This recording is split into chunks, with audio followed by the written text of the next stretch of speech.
संतप्त मानस शांत हाँ, जिनके गुणों के गान में बेवर्धमान महान जिन विचरे हमारे ध्यान।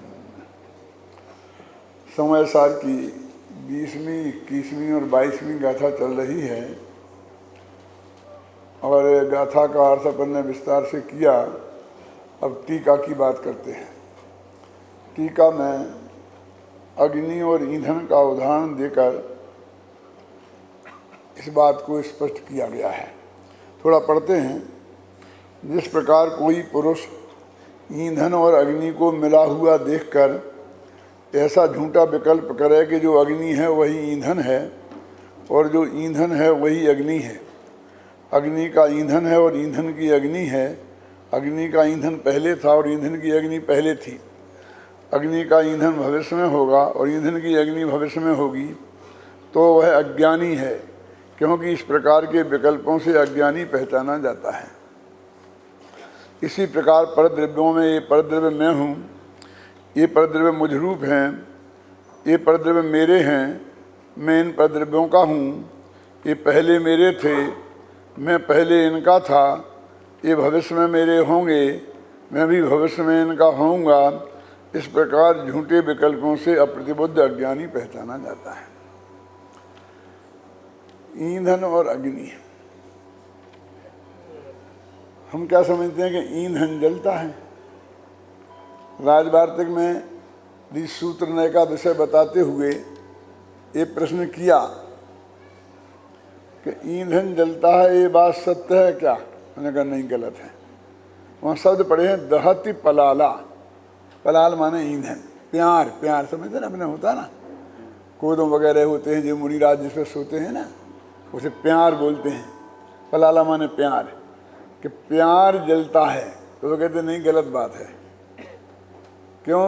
कि जब वो प्यार है तब जलता नहीं है, जब जलता है तब वो प्यार नहीं रहता है, आग हो जाता है। इसलिए आग जलती है, यही सत्य है। सूत्र नय से, सूत्र नय माने सबसे सूक्ष्म सूत्र नय माने एक समय की पर्याय को पकड़े। तो कहते हैं जिस समय वो अग्नि है उस समय प्यार नहीं है, प्यार है उस समय अग्नि नहीं है। ये जलना स्वभाव तो अग्नि का है, प्यार का तो जलना स्वभाव है नहीं, है ना। अब अपने यहाँ उदाहरण ऐसा दिया है कि ईंधन की अग्नि है, अग्नि का ईंधन है। तो वो कहते हैं उनमें तो दाह्य दाहक संबंध है। क्या संबंध है? ईंधन जलता है और अग्नि उसे जलाती है। तो जो जिसको जलाए वो उसका होगा। क्यों है? हमें आकर कोई जलाया, मिट्टी का तेल डाल के आग लगाए तो वो हमारा होगा? गजब हो गया। आप ईंधन का अग्नि का कहते हैं और अग्नि का ईंधन को कहते हैं। उनमें तो परस्पर दाही दाहक संबंध है। ख्याल में है ना? दाही दाहक संबंध है, तो वो दोनों एक कैसे हो सकते हैं? ऐसे ही कहते हैं कि आत्मा के ज्ञान में झलकने वाले जो गेय हैं, वो स्त्री, पुत्र, मकान, जायदाद, नगर, देश, गांव, दुनिया और शरीर और मोह राग द्वेष के परिणाम, ये सब आत्मा के गेय हैं और आत्मा उनका ज्ञायक है। जैसे दाही दाहक संबंध वाले ईंधन में एक दूसरे का कोई नहीं होता है, ऐसे गेय ज्ञायक संबंध वाले पर गेयों के साथ आत्मा का कोई संबंध नहीं होता है। जलाता है ना, ये संबंध तो है, जलाता है, इसे भी संबंध कहते हैं। क्यों? तो जैसा हम ईंधन जुदा है और अग्नि जुदा है, ऐसा करें। आज तक न ईंधन अग्नि रूप हुआ है, न अग्नि ईंधन रूप हुई है, और न भविष्य में कभी ईंधन अग्नि रूप होगा, न अग्नि ईंधन रूप होगी। ऐसे ये परगे आज तक न आत्मा रूप हुए हैं, न आज हैं और न ये कभी होंगे। तो ऐसा जो विकल्प करता है अग्नि और ईंधन के संबंध में एकत्व का, वो अज्ञानी है। तो आत्मा और ज्ञेय पदार्थों के संबंध में एकत्व का जो विकल्प करता है वो अज्ञानी है, और जो भिन्नत्व की बात ना जानता है वो ज्ञानी है। कितनी सरल और सीधी बात है। लोक में तो कहने का व्यवहार तो सब कुछ है, कहते ये हमारे मित्र हैं और ये हमारे शत्रु हैं। शत्रु को भी हमारे कहने का व्यवहार तो है ना, क्यों? यदि मित्र हमारे हैं, शत्रु हमारे नहीं तो किसके? उनका जो शत्रु नाम पड़ा है वो तो हमारी तरफ से ही पड़ा है। उनका नाम तो कोई रमेश सुरेश मधेश होगा। जो हमने शत्रु नाम से उसे पुकारा वो अपनी अपेक्षा ही तो पुकारा है ना। तो ऐसे ही ईंधन को अग्नि का शत्रु है, जला देती है उसको, बेचारा भस्म कर देती है। अब तुम उसका कह रहे हो। ऐसे ही ज्ञेय से आत्मा का क्या लेना देना है, बिल्कुल जुदा पदार्थ है। तो उसे अज्ञान का मानना ये अज्ञान है। अब ये दो गाथाओं का अर्थ हो गया। पर टीका में यही बात कही। अब तीसरी गाथा, ऐसी असंभव कल्पनाएं मूढ़ जन नित ही करें, भूतार्थ जानन हार जन ऐसे विकल्प नहीं। ये विकल्प का मतलब जो हमारे चित्त में विकल्प की तरंग खड़ी होती है वो मतलब नहीं है। विकल्प माने एकत्व बुद्धि, विकल्प माने ममत्व बुद्धि, विकल्प माने कर्तृत्व बुद्धि, विकल्प माने भोक्तृत्व बुद्धि। तो जो जीव जो ज्ञेय हैं उन ज्ञेय पदार्थों में एकत्व ममत्व कर्तृत्व और भोक्तृत्व करता है, वो अज्ञानी है। वो कौन करता है? अज्ञानी करता है। अपनी बात थोड़ी है। हम इतने माहिर हो गए हैं, जब रामचंद्र जी और लक्ष्मण जी वन में गए हुए थे तो रामचंद्र जी तो जंगल में कुटिया में रहते थे सीता जी के साथ आराम से। सारे भोजन वगैरह की सब व्यवस्था तो लक्ष्मण को करनी पड़ती थी। तो आसपास का जो गांव होता था वे उसमें जाते थे और जो भी कर करा करके व्यवस्था लाते थे, है ना। अब वो साधारण आदमी तो थे नहीं, छिपते तो थे नहीं, और अब क्या कहूँ मैं, तेजस्वी थे, ख्याल में है ना। अब मतलब जरा जल्दी गुस्सा आ जाने वाले थे, क्या क्या है? तेजस्वी थे, समझ में है ना। तो चाहे जहाँ भिड़ पड़ते थे, चाहे जिससे भिड़ पड़ते थे, जिससे भी कोई बात हुई हो ले जाते थे और हर जगह जाकर के राज दरबार में पहुँच जाते थे। वहाँ जाकर कुछ ना कुछ होता था, वहाँ बस धमाधम पहुँच जाते थे। वहाँ राजा के यहाँ घोषणा हो रही थी कि जो मेरी लड़की को इसे के दिल को जीतेगा, ये करेगा, जो कुछ भी होगा तो उसे मैं आधा राज दे दूंगा, कन्या दे दूंगा, ये कन्या दूंगा। पहुँच गए वहाँ। अब बताए नहीं मैं कौन हूँ, कहाँ का हूँ। तो वो राजा तो प्रतियोगिता में तब शामिल होने दे जब पूरी क्वालिफिकेशन समझ ले, क्योंकि यदि ये जीत गया और एक कोई नीची जाति का हुआ तो फिर मैं कन्या की शादी करूँगा कैसे, हैं? तो ये परिचय बताए ही नहीं, न बाप का नाम बताया, न गांव का नाम बताया, न जाति बताए, क्योंकि ये तो अज्ञातवास में थे। यदि वो बता देते तो फिर अज्ञातवास खत्म हो जाता। अज्ञातवास माने जंगल में रहें ऐसा अर्थ नहीं होता है। बहुत दिनों तक नगरों ही नगरों में घूमते रहे, पढ़ना जरा पद्म पुराण, ख्याल में है ना। माने अपना परिचय दिए बिना साधारण नागरिक बनकर रहें, कोई पहचान ना पाएगा ये राजा है, उसका नाम है अज्ञातवास। भले ये अयोध्या की सीमा में रहें तो कोई चिंता की बात नहीं है। पांडव लोग भी अज्ञातवास में रहे थे। तो उन्होंने क्या किया कि इन्होंने ठोकी जो भी उनको उत्तेजनात्मक बातें, तो वहाँ से उन्होंने इनके ऊपर बाणों की वर्षा की। तो उसमें लिखा है पद्म पुराण में पढ़ना कि उन्होंने उनके बाण आए तो एक ही हाथ में पकड़ लिया, दूसरा आया तो एक ही हाथ में पकड़ लिया, तीसरा आया तो इधर ऐसा दबोच लिया, चौथा आया तो ऐसा दबोच लिया, पांचवा आया तो ऐसा दबोच लिया, छठवां आया तो ऐसा दबोच लिया, सातवां आया तो टांग में दबोच लिया। और जब सब भर गए तो जब अंतिम बाण आया तो ऐसा मुंह फैलाया और दोनों दांतों से, क्या जरा भी देर हो जाती तो क्या होता, सीधा तालू में बाण चला जाता। इसे बोलते हैं धीर। वीर और धीर समझते हो? जिनमें आक्रमण की क्षमता होती है उन्हें बोलते हैं वीर, और जिनमें आक्रमण को बर्दाश्त करने की क्षमता होते हैं उन्हें बोलते हैं धीर। तो उन्होंने अपनी धीरता का प्रदर्शन किया। मैं तुम पर आक्रमण नहीं करूंगा, तुम्हारे मन में जितने हो करके देख लो। क्या? तो वीरता से बड़ी धीरता होती है, वो बड़ा वीर सिद्ध होता है। सत्यवधान की पूजन में आता है ना जयमाला में कि तुम ये धारण धरण धीर, और ये परम वीर, ये वीर और धीर शब्द आता है। संयम तप धारण धरण धीर है ना, दुद्धर तप संयम धीर, क्योंकि उसमें सब सहना ही सहना पड़ता है। तप और संयम में को धारण करने में धैर्य की जरूरत है, क्योंकि उसमें आक्रमण नहीं है, आक्रमण को सहने की बात है, समझे ना। तो इसे इतना लक्ष्मण ने इतना आक्रमण सहन करने की क्षमता उन्होंने बताई ना।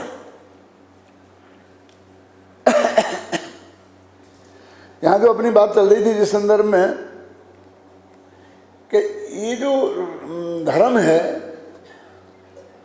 वो उस श्रद्धा का नाम है कि जो आक्रमण से को सहन करने में पूरी तरह समर्थ है। क्या इसमें मैंने बोला था ना, अगली पंक्ति में क्या लिखा है, ऐसी असंभव कल्पनाएं मूढ़ जन नित ही करें, भूतार्थ जानन हार जन ऐसे विकल्प नहीं करें। अभी ये हम इतने समर्थ हो गए हैं कि शास्त्र में से जितने भी बाण आते हैं और वो हम बिल्कुल एक को यहाँ से निकाल देते, एक को यहाँ से निकाल देते, एक को यहाँ से निकाल देते, एक को यहाँ से निकाल देते। क्या ये तो सम्यक दृष्टियों की बात है, वो ये मिथ्या दृष्टियों की है, और ये मुनियों की है, ये श्रावकों की है, ये महिलाओं की है। ये वृद्धमृत करना क्यों? ये पुरुषों की है, ये बच्चों की है। ये क्लास तो बच्चों की है ना, क्यों? कि यहाँ ये बता रहे थे जी भिन्न है, जी भिन्न है, तो ये आता है कि नहीं आता? तो तेरी है क्लास ना, क्यों? ये क्लास बच्चों की है, ये प्रौढ़ों की है, ये पंडितों के लिए है, ये प्रशिक्षणार्थियों के लिए है। कुछ तेरे लिए भी है कि नहीं है? हर तीर को निकाल देता है। ये मिथ्या दृष्टियों की बात है और ये सम्यक दृष्टियों की बात है। अरे सब मिथ्या दृष्टियों की बात है, वो तेरी नहीं है ना। क्या बात करते हो, मैं मिथ्या दृष्टि हूँ? अच्छा, तो ये सम्यक दृष्टियों की है, सम्यक दृष्टि तेरी नहीं है, क्यों? उसको भी कहता मेरी नहीं है। तो जीव तो या मिथ्या दृष्टि होता है या सम्यक दृष्टि होता है, दो में से एक तो होता ही है ना। तो दोनों को ही बगल से निकाल देता है। ये मुनियों की है, ये साधकों की है, क्यों? तो तुम लक्ष्मण से भी ज्यादा धीर वीर है, और समझ लेना उसका परिणाम क्या हुआ था वही होगा।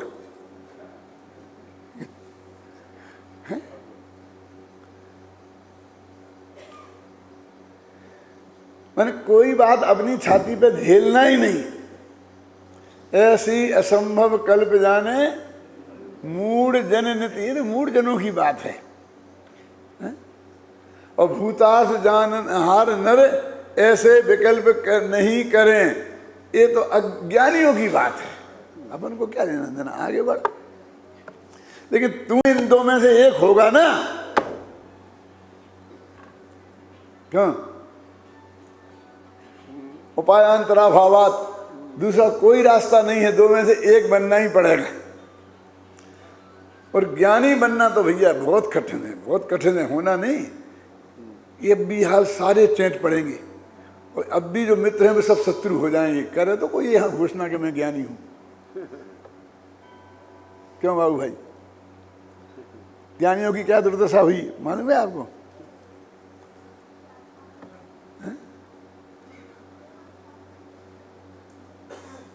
और अज्ञानी, अज्ञानी कैसे माने? तो अज्ञानियों की बात यदि है, अब ये बड़े बड़े प्रश्नों को छोड़ देना भैया। जो लोग यहाँ बैठ के समझते होंगे मैं सम्यक दृष्टि नहीं हूँ, अज्ञानी हूँ, तो वे तो मानेंगे जो हमारी बात है। कौन करते हैं ये? ऐसी असंभव कल्पनाएं। तो हम अज्ञानी हैं माने मूढ़जन हैं, मूढ़जन है माने मूर्ख जन हैं, मूर्ख जन है माने मूर्ख लोग हैं। मैं नहीं कह रहा हूं, मेरी हिम्मत कहाँ है। मैं तो सेठ जी, पंडित जी, महान जी ये कहते कहते परेशान हूं। क्यों? मैं मूढ़जन कैसे कह सकता हूं? ये तो कुंद कुंद कह रहे हैं, उसको मैं अर्थ बता रहा हूं भैया। ये किस पे लग रही है डिग्री? ये किसके लिए कह रहे हैं? ऐसी असंभव कल्पनाएं मूढ़ जन नित्य ही करें। कि कभी कभी करते होंगे कि नहीं, 24 घंटे जब तक सम्मा दर्शन नहीं हुआ, ऐसी कल्पना हर मिथ्या दृष्टि के निरंतर होती है, और ना हो तो वो सब मिथ्या दृष्टि रहेगा नहीं। ये तो समझ होने पर ही जाती है। अब कैसी कौन सी? कि ये जो परद्रव्य हैं, अरे यहाँ तो बात परद्रव्यों से शुरू करते हैं, बहुत हो तो राग को भी परद्रव्य में डाल दो। कि ये चीज, ये मैं हूँ, ये मेरे हैं, और ये भविष्य में मेरे होंगे। अब सोचो, ये मकान आपका है क्या नहीं है? क्या बात करते हो? 1.5 करोड़ चुकाए हैं, मेरे नाम पर की रजिस्ट्री है। अच्छा नहीं, मकान नहीं सही, ये तो ईंट पत्थर का है, अपना कैसे हो सकता है? लेकिन ये पत्नी तो आपकी है ना। बोलो क्या कह रहे? तो आपने किसी दूसरे की पत्नी को अपने घर में रखा। आप अपनी पत्नी नहीं मानते हो तो क्या कह रहे हो? फिर तो तुम्हारा ऐसा व्यवहार कैसे है?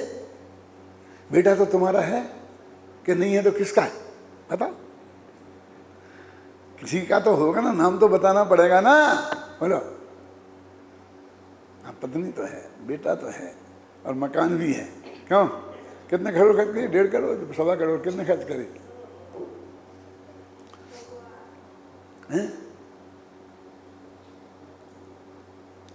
ये मेरे हैं और ये मेरा था और ये होने वाला है। अभी तुम देखा नहीं है मेरा ब्राइट भविष्य।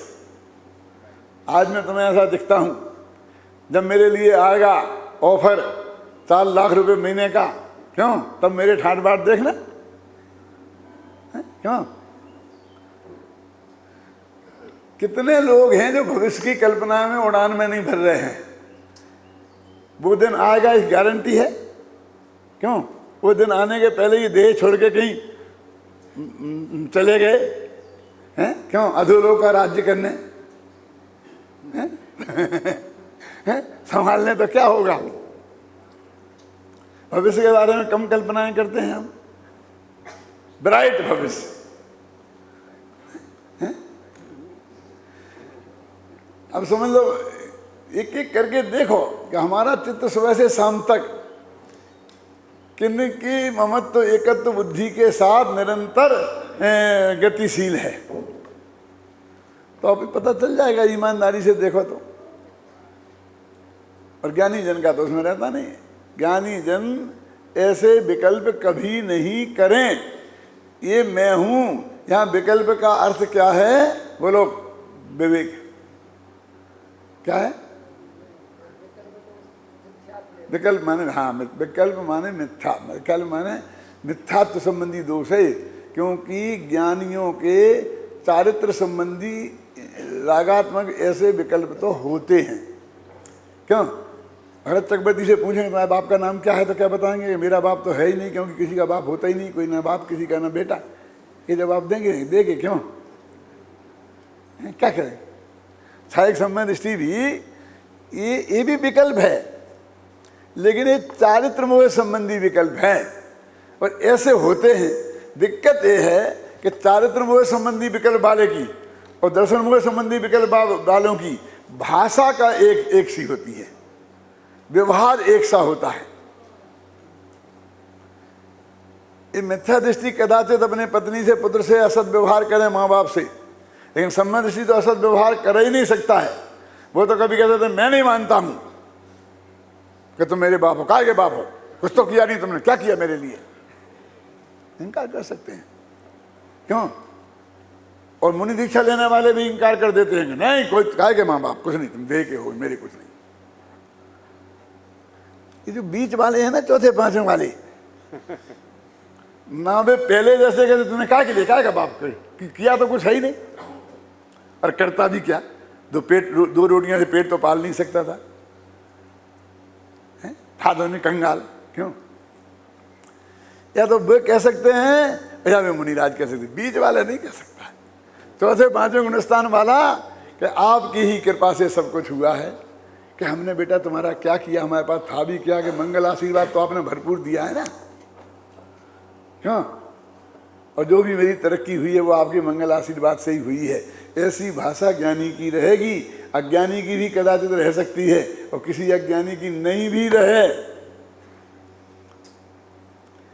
क्यों? यदि ऐसा माना होता तो औरंगजेब अपने बाप से ऐसा व्यवहार करता, सैनिक का बेटा अपने बाप से ऐसा व्यवहार करता?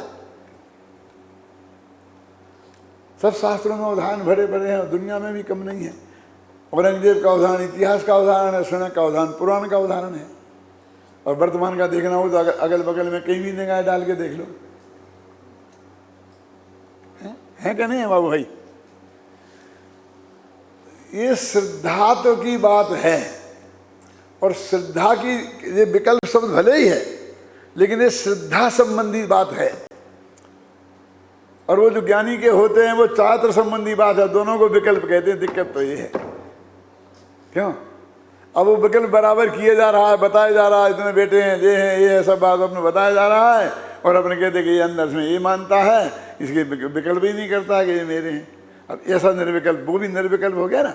अज्ञानी ऐसा विकल्प करता है और ज्ञानी नहीं करता है, तो निर्विकल्प हो गया ना, क्यों? कि सामायिक के काल में निर्विकल्प होगा। बोलो राजन जी, बहुत अर्थ होते हैं निर्विकल्प के भी। ऐसे विकल्प करते हुए निर्विकल्प, देखो देख लिखा ना। और 8वें गुणस्थान में भी पर पदार्थ ज्ञेय का ज्ञान का ज्ञेय बनता है। एक द्रव्य से दूसरे द्रव्य पर उपयोग जाता है ना अर्थ संक्रांति में, उसे निर्विकल्प ही कहते हैं। चौथे गुणस्थान वाला भी निर्विकल्प, क्यों? हमें तो कोई विकल्प नहीं है, हम तो जानते हैं जो कुछ होगा अच्छा ही होगा। इससे बड़ा विकल्प और क्या होगा मूर्ख? क्योंकि ये नक्की नहीं है कि अच्छा ही होगा। ये एक ज्ञानी का विकल्प नहीं है।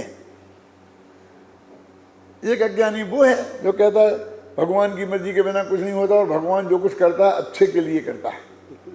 उसने हमें हमारी गर्दन भी काटी तो अच्छे के लिए काटी होगी, क्यों? भगवान किसी का बुरा नहीं चाहता है, समझ रहे ना? और भगवान सब करता है और किसी का बुरा नहीं चाहता है, और सबका बुरा हो रहा है। और हम कहते नहीं नहीं नहीं, हमारा तो अब अच्छा, हमें कोई विकल्प नहीं है, हमें तो पक्का भरोसा है कि हमारा तो अच्छे से अच्छा भविष्य आने वाला है। इसका नाम पक्का भरोसा नहीं है, इसका नाम सम्यक ज्ञान नहीं है। सम्यक ज्ञान इसका नाम है कि जो कुछ है आएगा, हम उसको सहज भाव से ज्ञाता दृष्टा बनकर स्वीकार है हमें। सुनो, सम्यक शिखर की यात्रा पे 2 गए, एक सम्यक दृष्टि है, एक मिथ्या दृष्टि। क्या? और पैदल जा रहे थे, गंधर्व नाला पर पहुंचे तो वहां से एकदम शेर की दहाड़ सुनाई दी, समझे? तो वो जो आदमी साथ में था ना, एक आदमी साथ में था, तो कहा बाबूजी ये शेर दहाड़ रहा है। वैसे तो यहाँ ऐसा है कि शेर किसी का शिकार नहीं करता, सम्यक शिखर की ऐसी महिमा है, लेकिन ये आज शिकार करेगा, साल में 1 दिन करता है। क्यों भैया, क्यों, ऐसा क्या है? बोले 1 दिन यहाँ शिकार करने की गवर्नमेंट से परमिशन है, 364 दिन तो शिकार करने की परमिशन ही नहीं है। तो लोग आकर इन शेरों का शिकार करते हैं इस दिन। तो ये इतने उत्तेजित हो जाते हैं कि इनको भी छूट मिल जाती है 1 दिन शिकार करने की गवर्नमेंट के हिसाब से।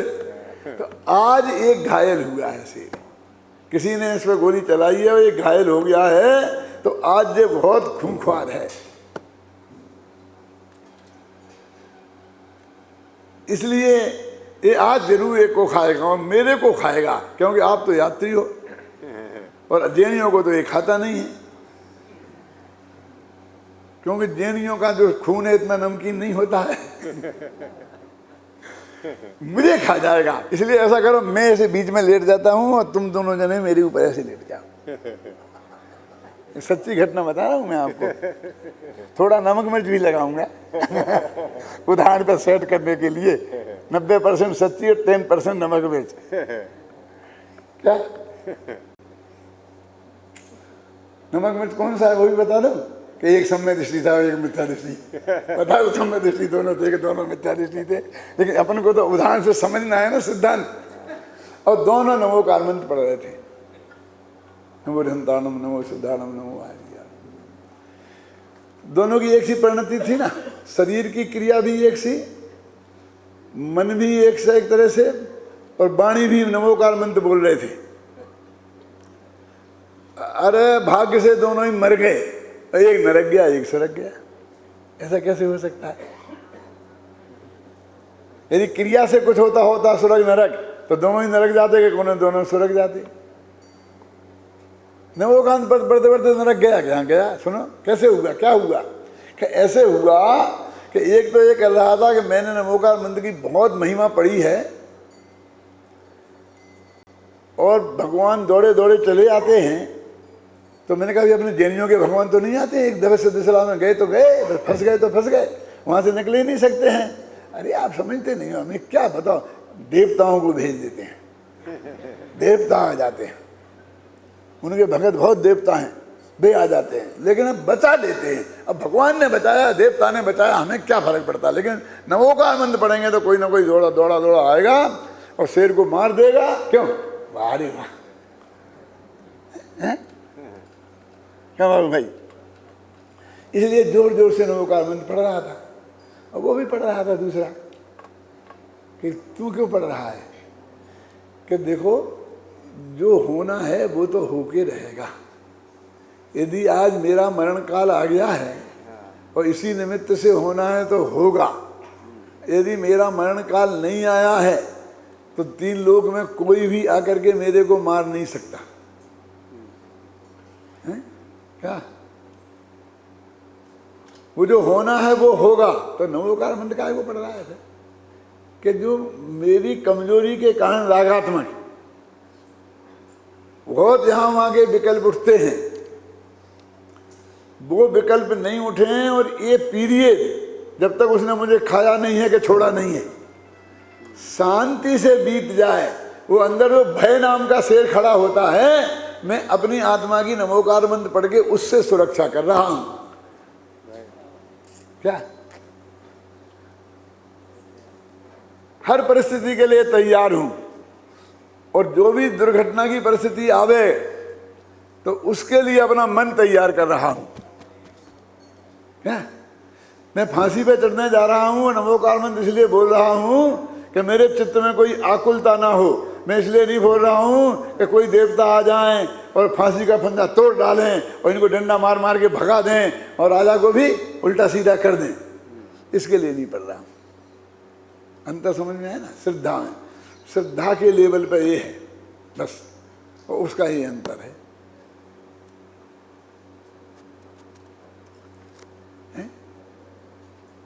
जैन धर्म एक कहता, आप समझे ना, नमोकार मंत्र पढ़ना क्या नहीं पढ़ना। ये अपने कहते ना, बरसात नहीं हुई तो सिद्ध तक विधान करना क्या नहीं करना, बोलो। ज्ञानी भी करेगा और अज्ञानी भी करेगा। क्यों? क्रिया दोनों की एक सी दिखेगी, लेकिन फर्क बहुत है।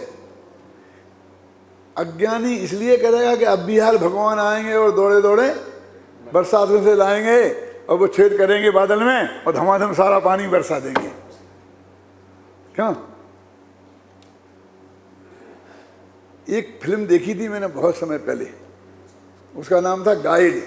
आप लोगों ने भी देखी होगी, वो देवानंद के जमाने की बात है, थी ना। तो गाइड पिक्चर में क्या बताया था कि ऐसे ही पानी नहीं आता है।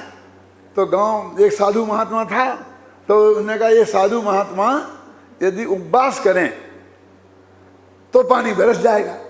तो उन्हें जबरदस्ती उपवास पे बैठा दिया। वो साधु महात्मा बना था देवानंद। तो और तो मुझे कुछ याद नहीं है, वो दृश्य याद है और एक उसका वाक्य याद है जो मैं सैकड़ों दफे अपने प्रवचनों में सुना चुका हूँ कि वो बड़ी निरीता से कहता है कि मेरी ये समझ में नहीं आता है कि आकाश में बादलों के आने से और मेरा भूखे रहने से कौन सा संबंध है, क्या संबंध है। निमित्त निमित्त तादाद में है कौन सा, मुझे क्यों भूखों मारने दी। वो मुझे वाक्य भी याद है, उस वक्त की शकल, उसका चेहरा, वो सब याद है। क्या कि इससे मेरा क्या संबंध है, समझ में नहीं आता है। तो वो भी शिष्टक विधान करेगा और हम भी करेंगे, लेकिन वो इसलिए कि कोई आएगा बरसा देगा है? लेकिन ये ऐसी ही गप्प है कि 4 आदमी थे, उनने ये कहा सुनो कि अपन लोग गप्प लगाएंगे झूठी, लेकिन एक गारंटी है कि एक आदमी दूसरे आदमी से ये नहीं कहेगा तेरी बात झूठी है, और कहेगा यदि तो उसे 1 घोड़ा और 5 रुपये देना पड़ेंगे जुर्माना में। क्या यही कहना पड़ेगा कि सत्य है तुम्हारी बात। एक आदमी से पूछा बोलो भाई तुम सुनाओ गप, तो उसने सुनाया कि मेरे पिताजी के यहाँ इतनी गाय भैंसें थी, इतनी घोड़ियाँ थी कि एक घोड़ी पे हाथ रखो, फिर दूसरी घोड़ी पे हाथ रखो, फिर तीसरी घोड़ी पे हाथ रखो, ऐसे रखते जाओ तब तक एक घोड़ी बच्चा पैदा कर देती थी। 12 महीने में होते, मैंने 12 महीना में तो एक दफे हाथ रख पाते थे, इतनी घोड़ियाँ थी मेरे दादाजी के यहाँ। अब सब लोग बोलो भाई क्या कहना है कि सत्य साहब सत्य सत्य एकदम महासत्य, क्योंकि झूठ बोलते तो 1 घोड़ा 5 रुपया देना। तो तुम बोलो भैया, बोले मेरे पिताजी के यहाँ ऐसा बांस था कि चाय जब छेद किया बादल में और बरसात कर ली। समझे? सब बोले सत्य है सत्य है। एक बोला मेरे को एक प्रश्न है। मैं नहीं कहता हूं कि झूठ है, आपकी बात परम सत्य है, लेकिन एक प्रश्न है। कौन बोला? वो घोड़ों वाला। बोल बोल क्या प्रश्न है तेरा? कि वो बांस हमेशा जब खड़ा रहता था ना तो बादल बरसा देता था, लेकिन कभी उसे आड़ा भी तो रखना पड़ता होगा, तो कहाँ रखते थे तेरे दादाजी?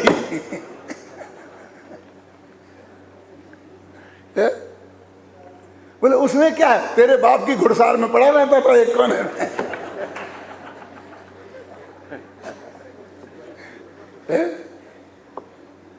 आप हंस रहे, ऐसी अगर असंभव कल्पना कैसे हो सकती है? अरे सारा जगत ऐसी असंभव कल्पना ही करता है। क्यों? समझ रहे ना? ये हो जाएगा, भगवान दौड़े चले आएंगे, ये होंगे वो होंगे, कोई आने फाने वाला नहीं है बेटा, धोखे में मत रहना। अरे मैं बच तो गया, कैसे नहीं आया? हाय भगवान ने रक्षा करी। ये तो तेरे मरने का काल ही नहीं आया था। भगवान महावीर से जाके पूछता केवल ज्ञान में कहीं मरने नहीं आया। क्यों? ये कौन? कोई नहीं लाया। ये निमित्त का आने का भी पहले से नक्की ही था, अनंत काल पहले से। समझे ना? तो ये ज्ञानी का है वो शिष्टक विधान करा रहा है। ये तुम्हारे चेले चांटे जाते हैं और सब जगह धमा करके सिद्ध भगवान को जगाते हैं, और तुम भी जाते हो, क्योंकि ऐसी भीड़ तुम्हें और कहाँ मिले प्रवचन करने के लिए। तुम भी जाते हो, हम क्या माने कि तुम उसके समर्थक नहीं हो? हम तो यही मानेंगे, इतिहास तो यही लिखेगा। क्यों? तो मैंने कहा हम इसलिए जाते हैं और हमारे विद्यार्थी इसलिए विधान कराते हैं कि वो जो 8 दिन बरसात है, बरसात के दिनों में पानी नहीं बरसेगा तो कब बरसेगा? 2-4 दिन आगे के 2-4 दिन पीछे।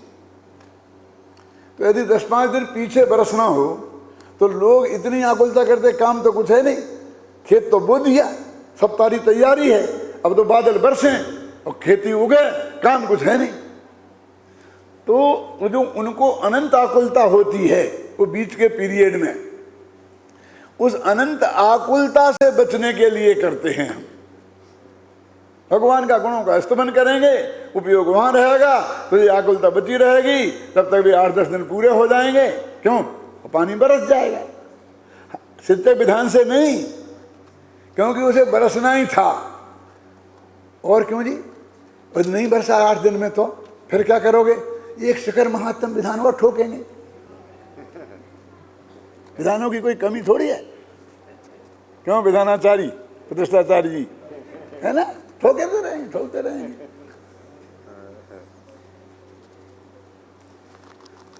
तुम भी ठोकते रहना, भीड़ इकट्ठी करते रहना, हम प्रवचन करते रहेंगे। दोनों जीना दोनों सीना है?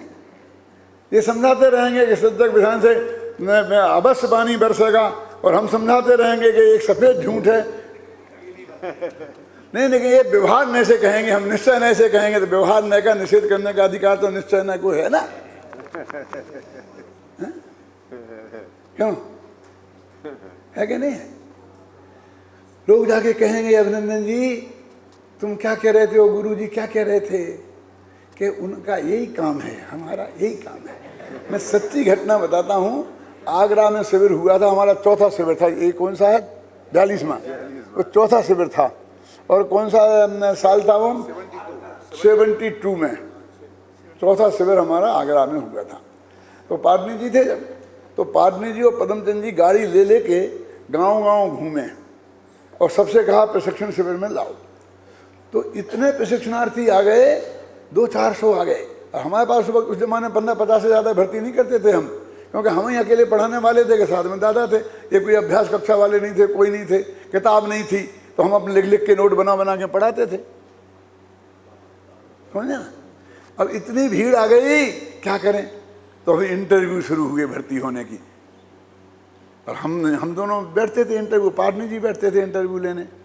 तो हमने उन्हें 75% रिजेक्ट कर दिए।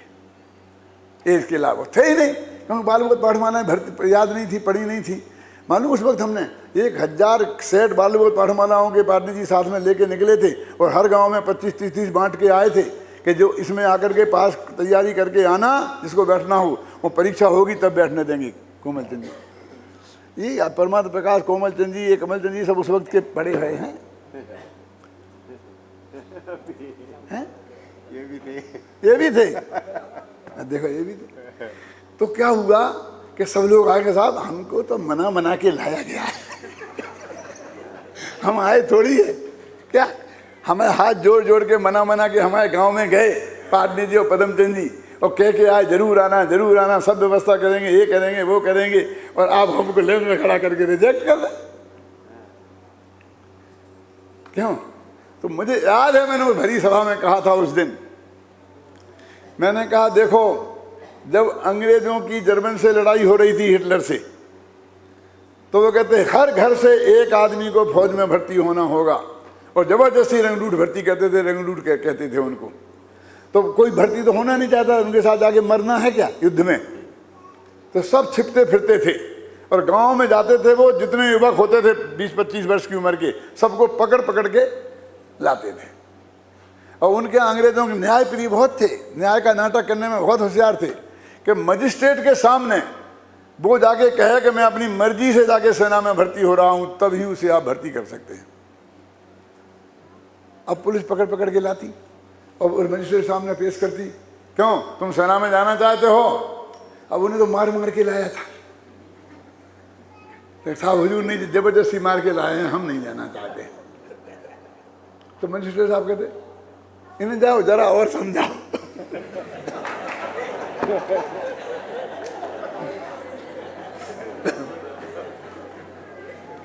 और फिर वो पिटाई कर दे बाहर, और कहते अब कहेगा मजिस्ट्रेट के सामने, कहेगा कि हाँ हम जाना चाहते अपनी मर्जी से।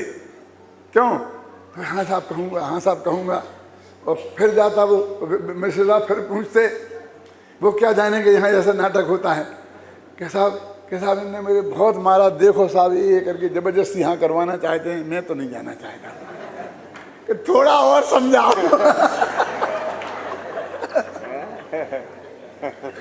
सच्ची घटना है, हमारे बचपन की हमने देखी थी सर। तो बेचारे फिर ले जाते, फिर मार, तो कहते भैया ये क्या है? वहाँ तो भी कहते तुम सच्ची दिल से पूछो और तुम लोग मारते हो। बोले देखो एक ही बात है, तुम बच सकते हो, जब तुम्हारे हाथ पैर टूट जाए ना, तो लंगड़े लोगों को भी सेना में भर्ती नहीं करते।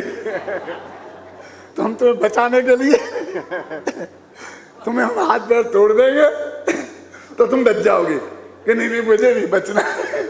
और जाकर के वो हाँ कर देता तो भर्ती हो जाता। अब वो जाकर के फिर वहां जाके सेनापति जो सेना के देते ना बे इंटरव्यू लेते काहे कि तुम योग्य हो के नहीं। इन्हें मार मार के तो वहां ले जाते, सच्ची घटना, और वहां उनमें से 90% को वो रिजेक्ट कर देते और 10% को भर लेते। नहीं ये क्या खेल है, हम तो आने ही नहीं चाहते हैं, ये जबरदस्ती। तो कहा हमको हिजड़ों को भर्ती थोड़ी करना है, इतनी छाती होना चाहिए, इतनी लंबाई होना चाहिए, इतना ये होना चाहिए, शरीर स्वस्थ होना चाहिए, कोई बीमारी नहीं होना चाहिए। तो फिर हम वो मार मार के लाए क्यों? अरे हम सिलेक्ट किन में से करें? क्यों हमें 5 चाहिए और 2 ही आए, तो सिलेक्ट किन में से करें? इसलिए 100-200 को पकड़ के लाते हैं और उसमें से हम 10-20 सिलेक्ट करते हैं। क्यों? तो मैंने कहा जी भाई पद्मचंद जी और पाटनी जी तो पुलिस वाले हैं और हम सेना के हैं, इसलिए जे तो तुम्हें पकड़ पकड़ के लाए हैं और हमारी तो के हिसाब में बैठोगे तो हम तुम्हें सेलेक्ट करेंगे। समझ में आया कि नहीं है? क्यों कि इनका काम यही था लाने का, हमारा काम यही है, अभिनंदन जी का काम यही है। व्यवहार नए से पानी बरसेगा क्यों नहीं, साले को बरसना पड़ेगा, उसके बाप को बरसना पड़ेगा। हम इतनी जान में जीरा ठोकेंगे कि भगवान की नींद हराम कर देंगे।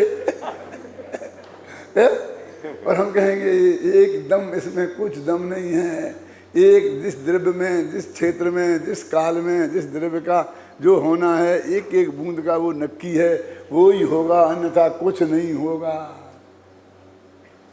दोनों परस्पर विरुद्ध बातें। हाँ, काय के लिए? कि उनके चित्त की आकुलता खत्म हो जाए, इसी के लिए तो अभिनंदन कुमार जी ऐसा कहते, और उनकी चित्त की आकुलता खत्म हो जाए इसी के लिए हम ऐसा कहते। दोनों की प्रयोजन की सिद्धि एक है, निश्चय व्यवहार दोनों एक प्रयोजन की सिद्धि करने वाले हैं, भले ही उल्टे दिखते हों लेकिन प्रयोजन एक है। ये बैठे अपना पंडित जी क्या नाम वीरेंद्र जी, ये भी थे, सब मैन व्यवस्थापक तो यही थे, ये भी पकड़ पकड़ के लाए होंगे, कितने रंगूठ होंगे। यहाँ गवाह मुझे बहुत मिल गए। तो ये यहाँ ये कह रहा है क्या कि ऐसी असंभव कल्पनाएं मूढ़ जन नित ही करें। वे मूढ़ जन कोई और नहीं है, पाकिस्तानी नहीं है, बांग्लादेशी नहीं है, समझे ना, ये कोई मुनिपंथी नहीं है, मंगलायतन के बाहर वाले नहीं हैं, टोडरमल के बाहर वाले नहीं हैं। हम उनके लिए ये व्याख्या नहीं कह रहे। कौन कौन कहते हैं हम ये भी शास्त्र उन्हीं के लिए नहीं लिख रहे। क्यों? किनके लिए लिख रहे? जो पढ़ते हैं उनके लिए लिख रहे। हम किनके लिए कह रहे? जो सुनते हैं उनके लिए कह रहे। सोचो अंदर में जाकर के, आप बाहर से स्वीकार मत करना क्योंकि इज्जत चली जाएगी, अंदर में तो स्वीकार कर लो सत्य को कि 3 काल की ऐसी कल्पनाएं हम करते हैं क्या? नहीं करते हैं।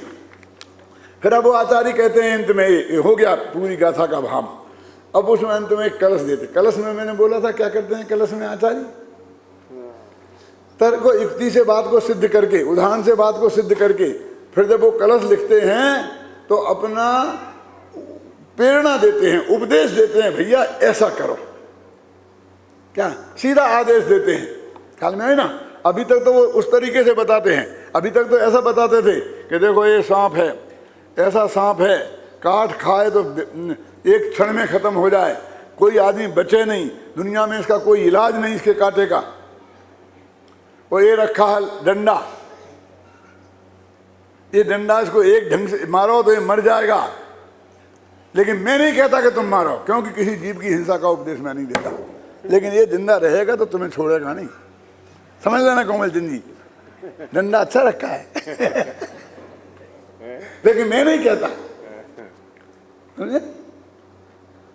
यहां आचार्य कहते हैं कि नहीं, मैं कहता हूं।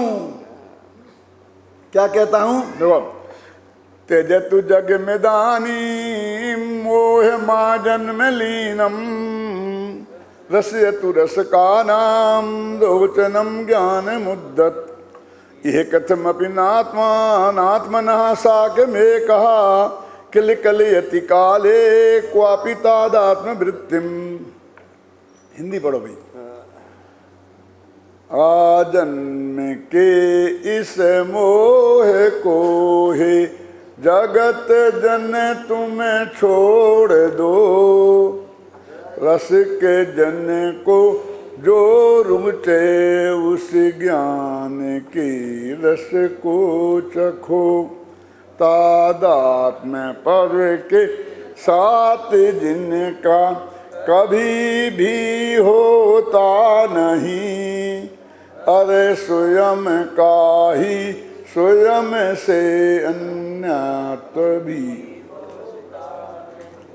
देखो ये त्यजतु रसयतु यह शब्द ये संस्कृत भाषा का लोट लकार है। अब जो संस्कृत नहीं पढ़े होंगे ये क्या लूट है क्या लकार है, कोई लकार लूट जाता होगा।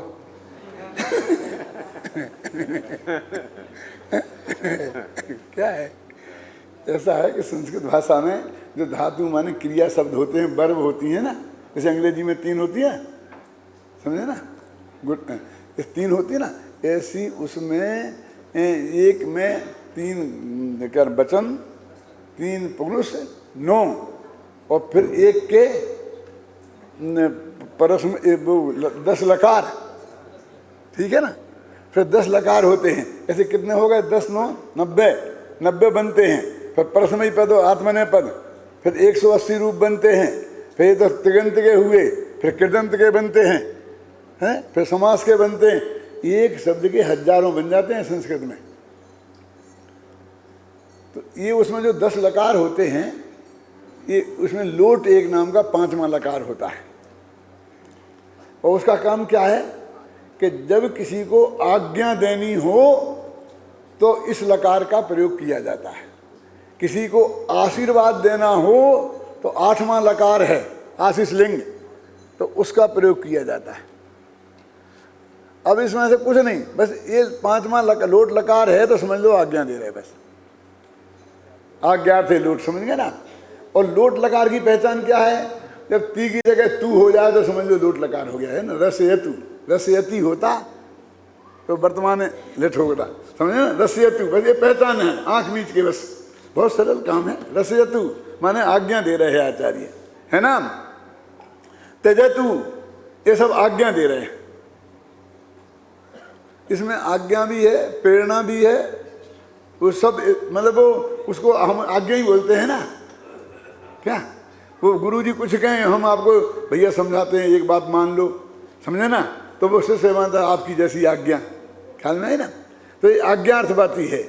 तो अन्य वो सीधी आज्ञा दे रहे वो आचार्य, सीधी सच्ची बात है। अब ये नहीं कह रहे कि ये ऐसा है तुम सोच लो क्या करना क्या नहीं करना, नहीं। सोचने वोचने का समय गया, वो तो हमने सोचवा लिया। क्योंकि सोचने में एवं चेद एवं साध, एवं चेद एवं साध, एवं चेद एवं साध, ऐसा करोगे तो ऐसा होगा, ऐसा करोगे तो ऐसा होगा, ऐसा करोगे तो ऐसा होगा, अब तुम सोच लो। ये समझ में है ना। ये बात काय में करते हैं वो, गद्य में।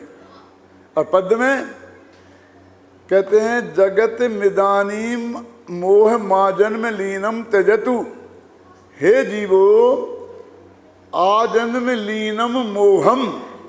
अनादिकाल का जो मोह है वो कौन सा मोह है, दर्शन मोह है। दर्शन मोह का स्वरूप क्या है, पर में एकत्व का मोह है ना।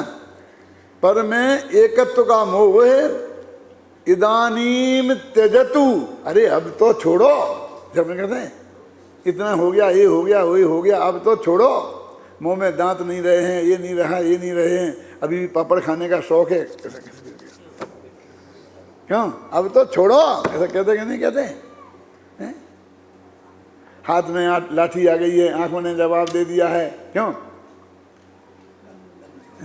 एक कवि ने तो ऐसा लिखा है, लाठी आ जाती जिनके हाथ में, कोई ये लाठी वाला तो नहीं है, नहीं मुझे डर लगता है फिर कि लाठी हाथ में क्यों ही है। तो बहुत लंबी लिस्ट सुनाई कि इसने क्या क्या किया। अब इसे डर लगता है कि ये सब मेरे से बदला लेंगे। या ही डरे डोकराने लाठी हाथ ली। अंतिम पंक्ति ये है, क्या मैंने ऐसा अन्याय किया, मैंने झूठ बोला, मैंने चोरी करी, मैंने इसको मारा, उसको पीटा, किस किस के साथ क्या क्या किया, लंबी लिस्ट गिनाई है। और अब मैं कमजोर पड़ गया तो ये सारे बदला लेंगे कि नहीं? तो याही डर डोकरा ने लाठी हाथ लीनी है। तो यहाँ ये कह रहे हैं भाई कि तूने आजन्म से एक धंधा किया है, अब तो छोड़, अब किस दिन का इंतजार है? कि साहब विचार तो मेरा भी पक्का है, लेकिन लेकिन लेकिन लेकिन नहीं चले। तजतु मिदा जगत, जगत माने सारी दुनिया, सारी दुनिया माने सारी दुनिया के लोगों, सारी दुनिया के लोगों माने आप लोगों, हम भी इसमें शामिल हैं। मैं जगत कह रहा ना, जगत का अर्थ है कि सीधा आचार्य हमसे कह रहे हैं, सबसे कह रहे हैं, जगत इदानीम आजन्म लीनम मोहम त्यजतु, अनादिकाल के इस अज्ञान को छोड़ो, इस मोह को छोड़ो। कौन सा मोह? साक मेकत्व मोहम, इनके साथ के एक पने के मोह को, मैं और ये एक हैं, उसके मोह को छोड़ो, है ना। रसयतु, और क्या करें हम कि रसयतु रसकानाम रोचनम ज्ञान मुद्दत, कि उन ज्ञेयों को जानने वाला जो उद्दंड ज्ञान है, उद्दंड ज्ञान है किसी से दबता नहीं है, उद्धत जो ज्ञान है वो रसिका नाम रोचनम, जो आत्मा के रसक हैं उनके लिए बहुत अच्छा लगता है, बेटा उसका रस चको। इसमें देखा अपने पद्यानुवाद में देखा ना, रसिक जन को जो रुचे उस ज्ञान के रस को चखो। बोलो कितना अक्षर था पद्यानुवाद है, इतना सरल कि आपकी समझ में आता जाए। आजन्म के इस मोह को हे जगत जन तुम छोड़ दो, इससे सरल कुछ हो सकता है? रसिक जन को जो रुचे उस ज्ञान के रस को चखो। देखो, त्यजतु जग मैदानी मोह महाजन्म लीनम रस्यतु रसकानाम रोचनम ज्ञान मुद्दत, ये दो पंक्ति का अर्थ हो गया। अब तादात्म पर के साथ जिनका कभी भी होता नहीं, इस भगवान आत्मा का पर के साथ कभी तादात्म्य नहीं होगा। ये दोनों कभी एक नहीं हो सकते, नहीं हो सकते, नहीं हो सकते। और स्वयं का और स्वयं से अन्यत्व हो सकता नहीं, और अपना का अपने से कभी भिन्नता नहीं हो सकती। कथमपि न आत्मना मात्मना साक्यमेकम, आत्मा का पर पदार्थों के साथ कोई एकत्व तो नहीं होगा। और किल कलियति काले क्वापि तादात्म्य वृत्ति, कभी ऐसा नहीं होगा कि उनके साथ इस आत्मा की तादात्म्य रूप वृत्ति हो जाएगी, तादात्म्य हो जाएगा, एक पना हो जाएगा। एक कभी असंभव नहीं है। एक बात कह करके समय हो रहा है, 2 मिनट बाकी है और बात भी 2 ही मिनट की है। तेरे विकल्प से, तेरी मान्यता से और तेरे राग से वस्तु के स्वरूप में रंच मात्र भी परिवर्तन नहीं होता। अपना बुंदेलखंड में जब पंच कल्याणक करते हैं तो उसके बाद रथ यात्रा निकालते हैं। और जो व्यक्ति पंच कल्याणक कराता था, पहले के ज़माने में व्यक्ति ही कराते थे, समाज की तरफ से नहीं होता था, कोई एक व्यक्ति कराता था। और उसको उस रथ में 3 मखन होते थे, ऊपर भगवान विराजमान होते थे और फिर बाकी के खनों में उसके परिवार वाले बैठते थे। यहाँ रथ यात्रा निकलती थी, 7 फेरी होते थे। और उसके बाद उनको सिंघई की पदवी दी जाती थी समाज की तरफ से। क्या अब ये देखिए, जरा कल्पना करो कि अब हर आदमी की सगे भाइयों में तो बहुत झगड़ा होता है, क्योंकि बंटवारे का चक्कर होता है। और साले तो उनकी तो घर अपने जड़ तक है, उनकी जो पकड़ है अपने जड़ तक है, क्या है ना, अपना अपन को जीवन हराम करना हो तो उनसे झगड़े क्यों? तो उनके साथ उनका बहुत रागात्मक संबंध हो जाता है। घर से शत्रुता और ससुराल वालों से, क्योंकि ससुराल सुख की सार। अब कितना कितना सुख ससुराल में लोगों ने भोगा है वे जाने, लेकिन लिखा तो ऐसा जरूर है। क्यों? अब अपन ने क्या किया कि जब वो पंच कल्याण कराया तो सगे भाई को तो पोस्ट कार्ड भी नहीं डाला कि तुम आओ हम में शामिल हो, समझे ना। और ससुराल वाले 3 महीना पहले से तैयारी में आगे बैठे थे और सब काम में साथ। और जब वो रथ की फेरी फिरी तो उनके बगल में साले साहब बैठे थे, उनकी पत्नी के बगल में साले की पत्नी बैठी थी, और भाई साहब का दूर दूर तक भी ठिकाना नहीं था। अब उन्हें सिंघई की पदवी दी गई तो साले साहब सिंघई कहलाएंगे? वो उतना दूर बैठा भाई सिंघई होगा कि नहीं होगा? तेरे राग के कारण साला तेरा होता होता तो संगई हो जाता, और तेरे देश के कारण भाई अलग होता होता तो संगई नहीं होता। तेरे करने से क्या होता है?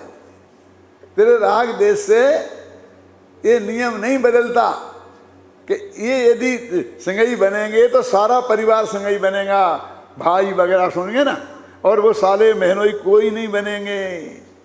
और ये बात एक तरफी नहीं है, दो तरफी है। कैसी? कि हमारे घर में कोई गमी होगी तो सूतक 1,00,000 मील दूर बैठे भाई को लगेगा, बगल में बैठे साले को नहीं लगेगा, बहनोई को नहीं लगेगा। समझ में आया ना? कोई एक तरफा नहीं है, दो तरफा है, हैं? खुशी में खुशी और रंज में रंज, हैं? समझ गए ना आप? तो ऐसा जो आत्मा का ज्ञान दर्शन चारित्र है, इसके साथ जो एकत्व है वो अनंत सुखदायक है। और स्त्री पुत्र मकान जायदाद ये तो साले बहनोई जैसे हैं, अपने घर के थोड़ी हैं। साले बहनोई जैसे हैं, मन हैं तो रिश्तेदारी तो है, आखिर इनके साथ इतना ख्याल में आया ना, लेकिन अपने नहीं हैं। इसलिए कहते हैं इनके साथ एकत्व का मोह छोड़ो, और जो अपने हैं उनके साथ एकत्व का मोह करो। कभी कभी मुझे बहुत अटपटा लगता है कि जब दो भाई न्यारे होते हैं ना, तो दोनों एक एक पार्टनरशिप करके दूसरा धंधा शुरू करते हैं। क्यों? कि हमने ऐसा क्यों किया? कि दादा आप समझते नहीं होंगे, कि तुम समझा दो बेटा, हमने एक ही धंधा किया है, समझने समझाने का, और क्या। ये हमारा काम ऐसा है कि बिना दो आदमी के होता नहीं, दो आदमी तो चाहिए। अच्छा, तो जो नेचुरल पार्टनर थे उनको तो न्यारे हो गए, और अननेचुरल पार्टनर जो दुनिया से पकड़ के लाए उन्हें पार्टनर बनाते हो। अरे पार्टनर ही बना है तो नेचुरल पार्टनर से क्या को छोड़ दो? समझ में कि नहीं? अकेले हमारी तुम्हारी बात नहीं, सबकी बात सोच लेना, घर घर वाले। क्यों? सगे भाई की पार्टनरशिप तोड़ के और एरे गहरे नत्थू खैरे को पार्टनर बनाते हैं कि नहीं बनाते हैं? इसकी एक व्याख्या तो ये होगी, और समय तो हो गया, लेकिन एक व्याख्या मेरे पास और है, दो ही सुन लो आप। ऐसा क्यों होता है? कि दोनों भाइयों के एक से पुण्य पाप का उदय है, तब तक उनकी पार्टनरशिप चलेगी। बेकार तब दुख भोगना, दुख भोगने सुख भोगना, सुख होंगे। अब भाग्य से एक भाई का तो आना है पुण्य का उदय, और एक का आना है पाप का उदय, पार्टनरशिप कैसे चल सकती है? तो टूटेगी। क्योंकि वो पहले जो लाभ होता था दोनों का एक साथ होता था, और हानि दोनों की एक साथ होती थी। क्यों? अब एक को हानि होना है और एक को लाभ होना है, साथ कैसे रह सकते हैं?